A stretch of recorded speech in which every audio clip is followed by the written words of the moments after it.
సింధు నాగరికత, ద్రావిడులు. వాస్తవానికి భారత నాగరికత ద్రావిడులతోనే ప్రారంభమైందని, భారత సంస్కృతి సభ్యతలకు పునాది రాళ్లు వేసింది ద్రావిడులేనని అనటం ఏమాత్రం చారిత్రక అసత్యం కాదు. సింధు నాగరికత నిర్మాణంలో ద్రావిడులు మహోజ్వలమైన పాత్ర నిర్వహించినట్లు ఆ శిథిలాలలో దొరికిన అనేక సాక్ష్యాల వల్ల నిరూపితమైంది. ఆర్యులచే ఓడింపబడి వారికి చాకిరీ చేయటానికి ఇష్టం లేని ద్రావిడులు దక్షిణ భారతానికి వచ్చి స్థిరపడ్డారని చరిత్రకారులంతా అంగీకరించారు. సంగం యుగానికి చెందిన ప్రాచీన తమిళ సారస్వతం నాటి ద్రావిడుల మహానగరాలని, బ్రహ్మాండమైన నౌకాశ్రయాలని నిర్మించారని వర్ణించింది. దీన్ని బట్టి సింధు నాగరికత నాటి మహోన్నత నిర్మాణ సాంప్రదాయాలనే దక్షిణ భారతంలోని ద్రావిడులు కొనసాగించారు.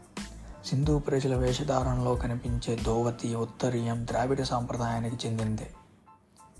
ద్రావిడుల ప్రధాన దైవం శివుడు. సింధు ప్రజల ప్రధాన పురుష దైవం త్రిశూలధారి అయిన పశుపతి. సింధు నాగరికత కాలంలో లింగ పూజ, శిశిన పూజ ఉందని మనం చూసాం. లింగ పూజకులను ఋగ్వేద ఆర్యులు శిష్ణదేవులు అని ఈసడించారు. ద్రావిడులు లింగ రూపంలో శివుణ్ణి పూజించడం నేటికి మనం చూస్తూనే ఉన్నాం. సింధు తవ్వకాల్లో లింగ రూపమైన శిలలు, యోని రూపమైన చక్రాలు లభించాయి. ఇవే అనంతర కాలంలో లింగాకారము, యోని శైవులచే పూజించబడ్డాయి.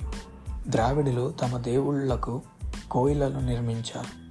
కో అంటే దేవుడు, ఇల్ అంటే ఇల్లు, దేవుని ఇల్లు. ఇంద్ర, అగ్ని, వరుణ, మిత్ర, సూర్య ఇత్యాది ప్రకృతి శక్తుల్ని పూజించిన ఋగ్వేద ఆర్యులకు దేవాలయ నిర్మాణమే తెలియదు. ఈ నిర్మాణ సాంప్రదాయం మొట్టమొదట మెసొపొటేమియాలో కనిపించింది.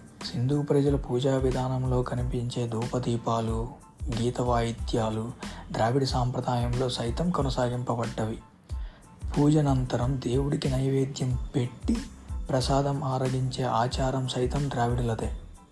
ద్రావిడ ఆలయాల్లో దేవదాసీలున్నారు.